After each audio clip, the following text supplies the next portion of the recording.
여러분 안녕히 주무셨습니까? 우리가 잠든 사이에 어떤 일이 있었을까요? 저희 굿모닝 글로벌과 함께 챙겨보시죠.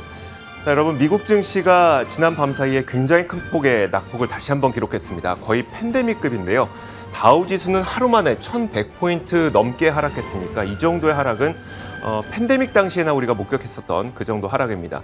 다우지수뿐만 아니라 S&P 500 지수도 4% 넘게 하락했고요. 나스닥 지수도 거의 5% 가까운 급락을 보였는데 이날 미국 시장의 급락을 촉발시켰던 요인은 바로 유통주의 실적이었습니다. 사실 유통주 실적이 시장 전체를 이렇게 급락시키는 일이 흔치는 않았었는데요. 최근에는 워낙 인플레이션이다, 거기에다 유가 급등이다 이런 여러 가지 문제점들이 있다 보니까 유통주의 실적 발표를 통해서 시장 전체가 하락하는 모습이 나타났습니다. 물론 잠시 후에 더 자세하게 설명해드리겠지만 타겟이 실적 발표를 했는데 치솟고 있는 유가 그리고 공급망 문제 이런 것들로 인해서 타겟의 주가가 25%가량 급락했고요. 전날 월마트의 실적도 비슷한 내용을 포함하고 있었죠. 그러다 보니까 인플레이션이 기업 실적에 직접적인 타격을 주고 있다는 것이 극명하게 드러나면서 시장 전체적으로 하락한 모습이었습니다. 회원제로 운영되기 때문에 이익 방어를 상당히 잘한다고 알려진 코스트코마저도 이날은 12% 정도 급락하는 현상이 나타났는데 자 그러다 보니까 시장에서는 오르는 종목을 거의 찾기 어려운 그 정도의 굉장히 급락장이 나타났습니다. 자, 전체적인 분위기는 이랬고요. 자세한 마감 분위기 어땠는지 살펴보겠습니다. 전체린 앵커입니다. 네, 현지 시간 수요일 미국 증시 마감 분위기 전해드리겠습니다. 리테일주들의 실적 쇼크 그리고 그에 따른 인플레이션 우려가 미국 증시를 크게 흔드는 하루였습니다. 다우지수가 오늘장에서 1,200포인트 가까운 하락세를 나타냈고요. S&P 500 지수, 나스닥 지수 모두 4%까지 장중 내내 낙폭을 쭉 확대해가는 흐름 나타났습니다. S&P 500 지수 내에서는 단 13개의 종목만이 초록불을 켰는데요. 그 정도로 광범위한 매도 물결이 일어나는 하루였습니다. 시장의 하락의 이유들을 살펴보겠습니다. 첫 번째가 월마트에 이어서 오늘 전해진 타겟의 실적이었는데요. 미국 안에서는 월마트와 더불어서 가장 대표적인 대형 할인점에 해당하는 종목입니다. 사람들이 식료품과 여행물품에 돈을 많이 쓰면서 매출 자체는 뛰어올랐는데 다만 공급망 비용과 인플레이션이 이익을 갉아먹으면서 어닝 미스를 발표했습니다. 특히 연료비와 임금 부담이 많이 올랐다라고 설명을 했고요. 어제 월마트와 거의 마찬가지의 결과였다고 볼 수 있겠습니다. 그런데 더불어서 앞으로도 가격을 인상시키면서 그 비용 부담을 고객에게 전가시키기보다는 우리가 그 부담을 그대로 흡수하겠다라고 이야기를 하면서 주가는 가차없이 4분의 1 토막이 나는 오늘장이었습니다.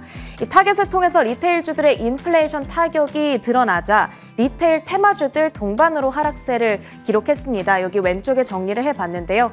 월마트, 코스트코, 달러제너럴, 달러트리까지 10% 내외의 하락세를 기록했고요.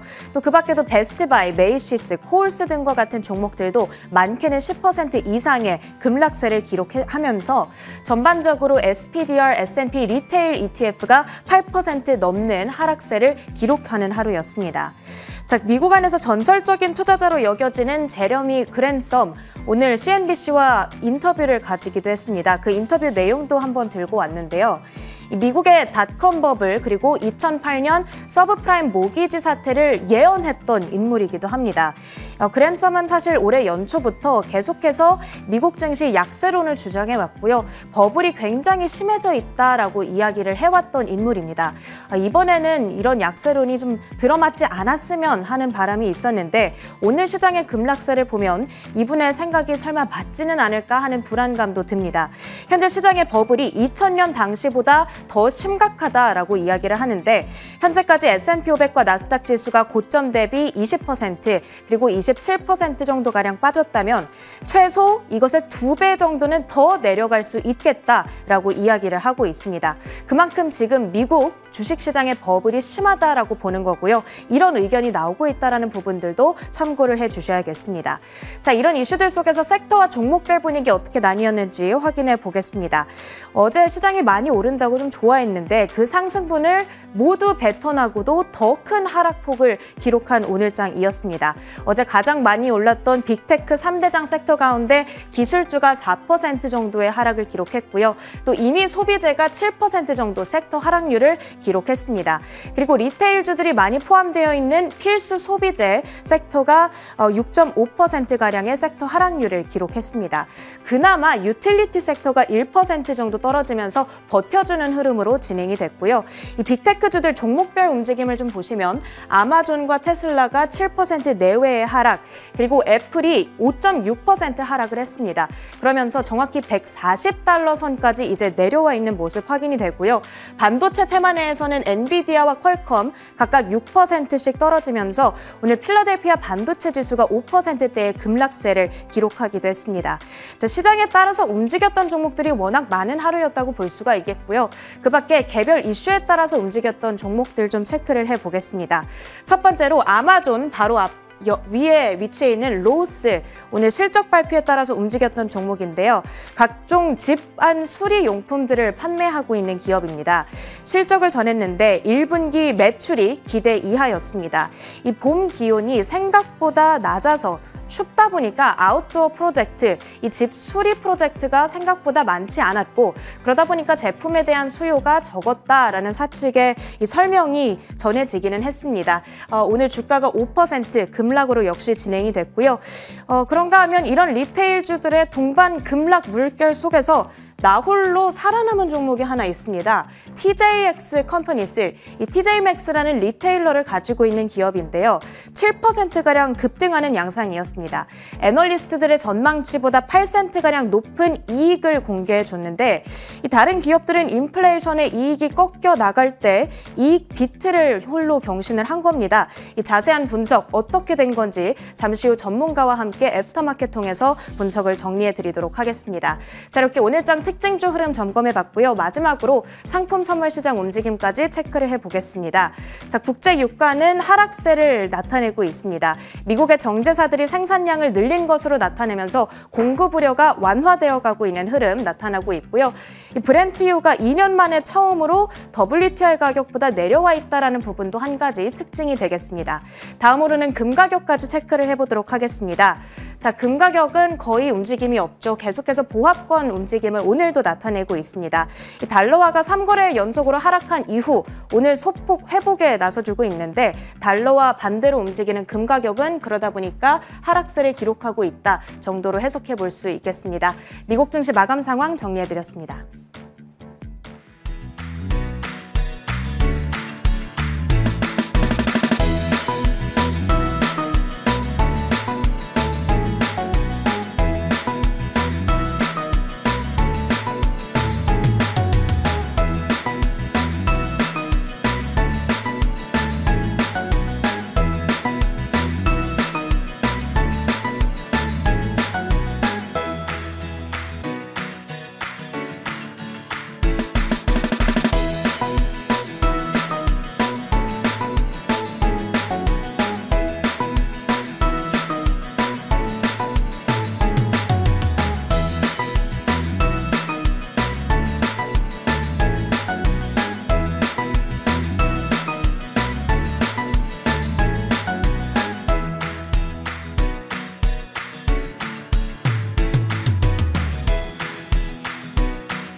지난밤 사이 미국 시장에서 떠올랐던 여러 가지 이슈 체크해 보겠습니다. 애프터마켓 시간이고요. 오늘도 신한금융투자 WM 리서치부 최진석 팀장 함께하겠습니다. 어서 오세요. 안녕하십니까? 네, 안녕하세요. 자, 첫 번째 키워드부터 한번 열어보겠습니다. 첫 번째 키워드는 바로 이겁니다.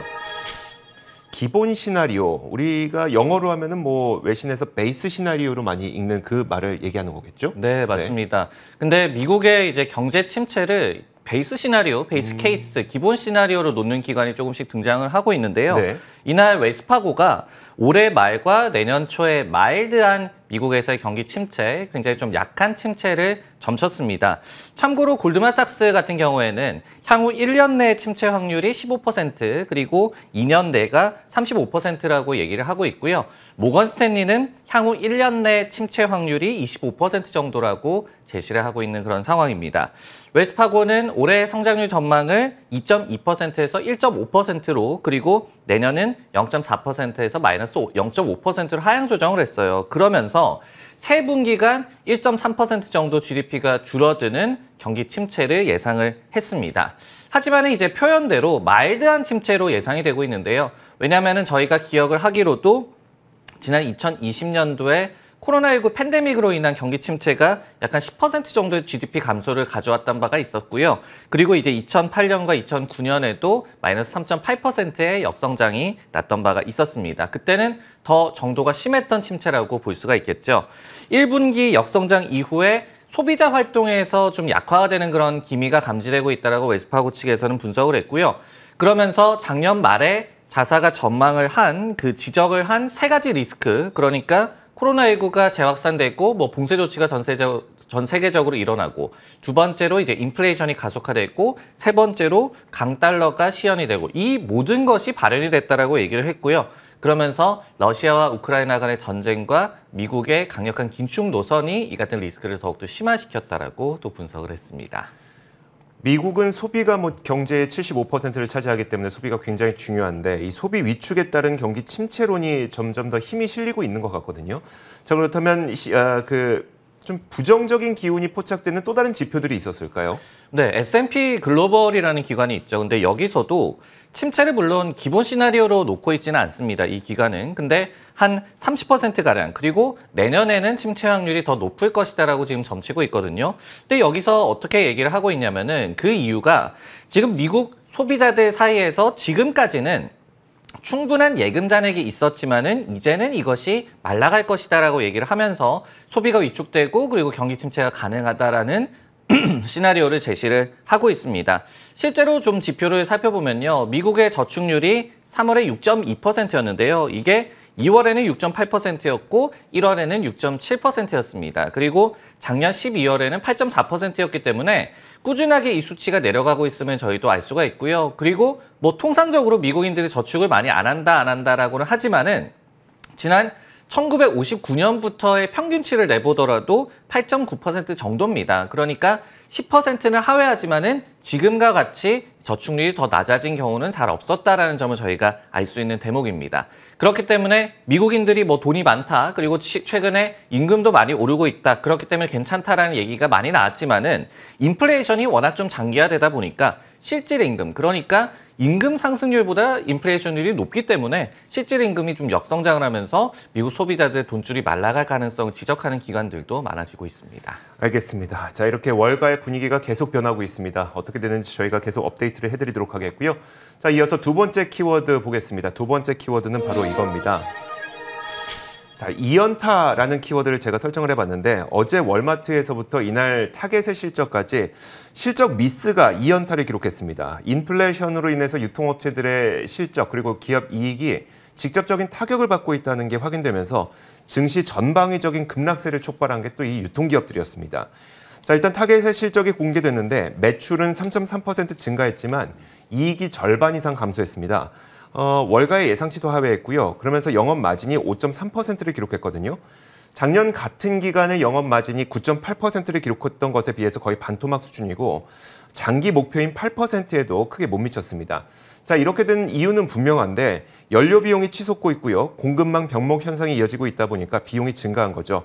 그러다 보니 매출은 늘었지만, 즉 더 많이 팔았지만 결국 이익이 절반 이상 감소한 겁니다.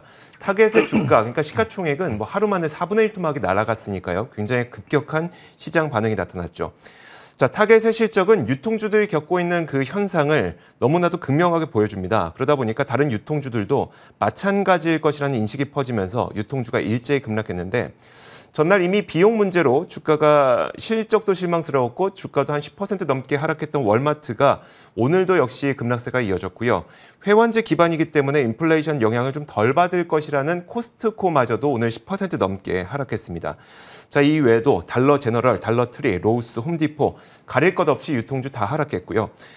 타겟과 월마트의 실적 실망은 이런 의미를 가집니다. 기업들이 인플레이션으로 인한 비용 타격을 직접적으로 받기 시작했다는 의미뿐만 아니라 지금까지는 소비자들이 두둑한 지갑 그리고 낮은 재고 이런 것들 때문에 유통업체들이 정가로 팔아도 소비자들이 다 사갔었거든요. 하지만 이런 유통업체들의 전성기는 이제 끝나간다. 이런 의미를 갖게 됐는데 그러다 보니까 단지 유통주의 주가 하락으로 끝난 것이 아니라 시장 전체를 끌어내렸습니다.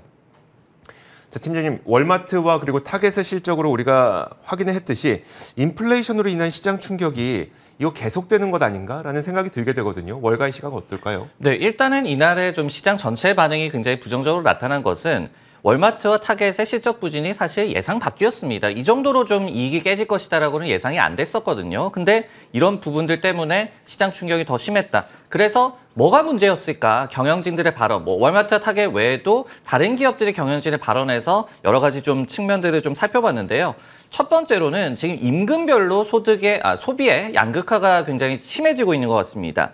인플레이션 타격이 결국은 저소득층의 직격탄을 좀 내리고 있고 그렇기 때문에 이들이 소비를 줄이거나 아예 할인점으로 이제 돌고 있다. 그러다 보니까 이제 월마트나 타겟 같은 것이 굉장히 많은 타격을 받고 있다라고 보여지고 반면에 이제 홈디포 또는 이제 로우스 물론 이제 이날은 주가가 급락하긴 했지만은 이익이 다 비트를 했거든요. 이 기업들은. 근데 무슨 얘기를 하고 있냐면은 유주택자 고객들이 많다. 그러니까 자기 집이어야지 이제 리모델링도 하겠죠. 그러다 보니까 이들은 오히려 고가품을 소비를 하고 있다라고 얘기를 하면서 마진이 방어화되고 있다라고 얘기를 하거든요.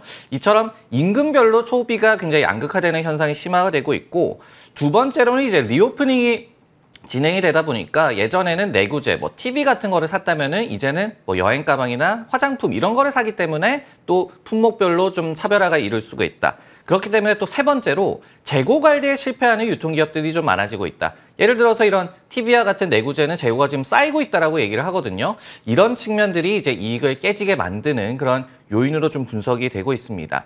다만 이제 예전에도 그랬지만은 영원한 승자와 패자도 없다. 결국은 기업들이 굉장히 계속해서 대응을 해 나가야 된다라는 말씀을 드리고 싶고요. 예를 들어서 에너지 가격이 많이 상승하고 있기 때문에 배터리로 구동이 되는 고가품에 대한 소비가 늘었고 이런 것들이 홈디포나 로스에는 긍정적이었다는 해석이 있었어요. 하지만은 이것이 또 앞으로 어떻게 변할지는 또 모르는 일이다. 이렇게 말씀을 드리겠습니다. 네, 알겠습니다. 자, 이렇게 지난 밤 사이 월마트 그리고 타겟 이런 것들의 실적이 시장 전반에 어떤 영향을 미쳤는지까지 살펴봤는데요. 이어서 다음 키워드 바로 연결됩니다. 한번 보겠습니다. 자, 다음 키워드는 바로 이건데요. 군계일학이라는 키워드인데 사실 그 말씀하기에 앞서서 제 컴퓨터를 다시 한번 보여주시면 제가 히트맵을 열어놨거든요. S&P 500 지수에 포함된 500개 기업들이 모두 다 하락하는 정말 빨간 물결이 이렇게 흘러가고 있는데 한 개의 기업만 유독 크게 파란색 불을 켜고 있는 게 있습니다. 바로 이게 TJMax라는 그 마트를 갖고 있는 기업인데 완전 다른 모습을 보였어요. 군계 일학이네요, 정말. 네, 저도 이 히트맵을 언급을 하려고 했는데 네네. 월마트와 타겟이 굉장히 고통을 받고 있었는데 TJX만 실적도 괜찮았고 그리고 시장의 반응이 특히 굉장히 좋게 나온 것 같습니다. 그래서 이제 제가 군계 일학이라는 그런 키워드를 선정을 해봤는데요. TJX는 이제 저가형 백화점입니다. 근데 실적 발표 후에 주가가 급등을 했는데 4월 결산 분기였고요. 그리고 이제 매출 같은 경우에는 YOY로 13% 증가한 114억 달러였습니다. 근데 이것이 매출은 시장 컨센서스를 미스를 했어요. 그리고 동일 매장 매출 같은 경우에도 보합권에 그치는 그런 성장률을 기록을 했습니다. 하지만은 지금 시장에 굉장히 화두인 이익 측면에서 이 기업이 굉장히 선방을 했거든요. 세전 마진이 9.4%로 전년 동기에 7.2% 대비해서 오히려 개선이 됐습니다. 근데 이 기업도 비용 부담이 적었던 것은 아니었어요. 물류 비용이 2.2%포인트 증가했고 임금도 0.7%포인트 상승을 했는데 하지만은 사측의 어떤 저가 가격 정책 아니면 유연한 가격 정책이 비용 증가를 상쇄했다라고 경영진에서 밝혔고요. 그리고 그러면서 세전 마진을 방어한 것으로 지금 해석이 되고 있습니다. 이 회사에서는 연간의 이 세전 마진 가이던스도 기존 9.6%에서 9.8%로 상향 조정을 시켰습니다. 그러니까 지금 TJMax도 사실 다른 유통업체들과 비슷한 어려움을 겪고 있는데 이들만 유독 달랐던 점은 네. 무엇일까요? 그러니까 섹터 내에서도 저희가 네. 기업별로 다 따지고 봐야 된다는 얘기입니다. 그리고 뭐 영원한 승자도 없고 영원한 패자도 없다는 말씀을 다시 한번 드릴 수밖에 없고요. 근데 이 기업이 그러면 이번에 왜 이렇게 나 혼자만 잘 나갔냐 여러 가지 좀 측면을 역시 살펴봤는데요. 첫 번째로 매크로 불확실성이 너무 크고 지금 주머니가 좀 말라가고 있다 보니까 저가형, 그러니까 할인점으로 많이 소비자들이 쏠렸다라고 얘기를 드리겠고요. 두 번째로 그러면서 올 사람을 왔다라는 거죠. 이 기업 같은 경우에도 마맥스라는 그런 소매 매장이 있는데 전사 매출에서 뭐 과반수 이상을 차지하는 그런 큰 사업 부문입니다. 근데 여기에는 동일 매장 매출이 3%가 증가를 했거든요. 그러면서 트래픽이 증가를 했다. 즉 이제 올 사람들은 이 할인점으로 몰려갔다라는 얘기를 증명하는 그런 지표가 나왔고요. 그리고 세 번째로 이 기업은 그러면서 재고 관리를 굉장히 잘했다. 이렇게 해석들이 나오고 있습니다. 실제로 이제 소매업체들 집중적으로 분석을 하는 텟이라는 기관에서도요.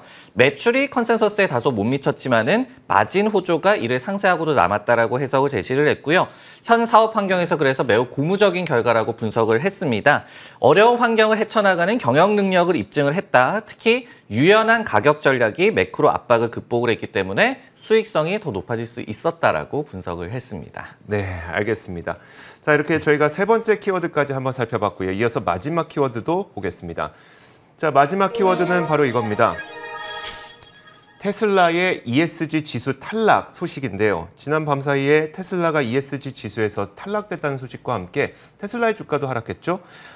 친환경 순수 전기차 당연히 이제 ESG 지수에 포함될 것 같은 ESG 시대에 잘 맞을 것 같지만 이건 착각이었을 뿐이었을까요? 결국은 지수에서 퇴출이 됐습니다. 자, 이날 S&P 500 ESG 지수의 리밸런싱이 있었습니다. 정말 황당한 일이 좀 발생을 했는데 친환경이라고 생각했던 테슬라는 탈락했고 당연히 환경에 나쁠 것이라고 생각했던 정유기업인 엑손모빌은 포함됐습니다. 좀 안 믿기실 것 같아서 제가 표를 직접 준비했는데 편입 편출 종목을 준비했습니다. 이게 지수 편입 종목인데요. 뭐 애플과 마이크로소프트, 아마존과 알파벳, 엔비디아 이런 것들 들어가 있고 그 밑에 보시면 엑손모빌이 ESG 지수에 편입된 게 보이시죠? 자, 그리고 편출 종목도 한번 보여드리겠습니다. 자, 편출 종목의 1위가 테슬라고요. 그 아래로 보이는 뭐 버크셔 해서웨이, 메타 플랫폼, 홈디포, 쉐브론 이런 기업들은 또 편출되기도 했습니다. 물론 이 ESG라고 하는 게 환경도 포함되지만 그 거버넌스와 그리고 소셜 이런 것도 포함되기 때문에 환경뿐만 아니라 다른 것들까지도 점수를 매겨서 이 편입 편출을 결정을 하는 건데요. 자, 그렇다면 편출 이유가 무엇이냐? 테슬라가 탈락한 이유에 대해서 S&P는 저탄소 전략이 미흡하다는 점을 첫 번째로 꼽았고요. 두 번째로 인종차별과 열악한 근무 환경 등이 영향을 미쳤다고 설명했습니다. 특히 미국에 위치해 있는 미국 지역 공장인 프리몬트 공장, 또 캘리포니아 공장에서의 점수가 영향을 미쳤다고 설명을 했는데 환경 부분에 있어서도 실제 테슬라는 유메스 에머스트 정치경제연구소가 집계한 세계 100대 독성 대기 오염 기업 22위에 이름을 올리기도 했었거든요. 자, 그러다 보니까 이런 여러 가지 측면이 작용을 하면서 테슬라가 ESG 지수에서 편출이 됐습니다. 자, 그러다 보니까 이날 테슬라의 하락은 그냥 시장 전반적인 분위기가 안 좋다 보니까 같이 하락한 게 아니라 개별 이슈가 있어서 또 하락하게 된 거거든요. 자, 테슬라의 ESG 지수 탈락이 투자자들에게는 어떤 의미를 갖게 되는 걸까요? 네, 친환경 전기차 그리고 태양광 패널, 배터리 판매하는데 ESG 지수에서 탈락을 했다. 그러니까요. 굉장히 좀 아이러니한 그런 상황인데요. 그 S&P 측에서 밝히고 있는 그런 이유를 좀 더 구체적으로 들여다보면서 이유를 생각을 해봤습니다. 그리고 이제 시사점도 좀 생각을 해봤는데 한 두 가지 정도가 나왔어요. 첫 번째는 테슬라의 점수는 비교적 안정적이었다. 근데 비교 대상, 그러니까 긱스 섹터로 분류를 했을 때 그 섹터 내에서의 다른 기업들 대비해서는 개선 정도가 미미했다라는 그런 언급이 나왔거든요. 즉 지금 전통차 업계도 전기차를 워낙 좀 푸시를 하고 있기 때문에 이런 부분들이 결국은 이런 ESG 지수에서도 테슬라가 조금 뒤처지는 결과를 낳았다라고 보여지고요. 두 번째로 근무 환경이라든지 아니면은 이제 사고 관리 관련한 그런 지적이 있었죠. 이것이 뭐 자율주행차의 안전성 문제라든지 이렇듯이 굉장히 좀 종종 지적되어 온 그런 문제였습니다. 근데 이런 것들을 다시 한번 환기시키는 이번에 ESG 지수 편입 탈락이 나왔다. 이렇게 좀 해석을 할 수가 있을 것 같고요. 그리고 이제 물론 이제 ESG가 굉장히 좀 모호한 개념입니다. 하지만은 그만큼의 경영 능력 아니면은 우량 기업을 판단하는 또 여부를 좀 결정하는 그런 척도가 될 수도 있기 때문에 그런 부분이 일단은 시장에서 부정적으로 이번 탈락을 해석을 한 것 같습니다. 네, 알겠습니다. 자, 이렇게 지난밤 사이에 있었던 여러 가지 이슈들을 네 가지 키워드와 함께 살펴봤습니다. 애프터마켓이었고요. 신한금융투자 WM 리서치부 최진석 팀장과 함께 이야기 나눠봤습니다. 고맙습니다.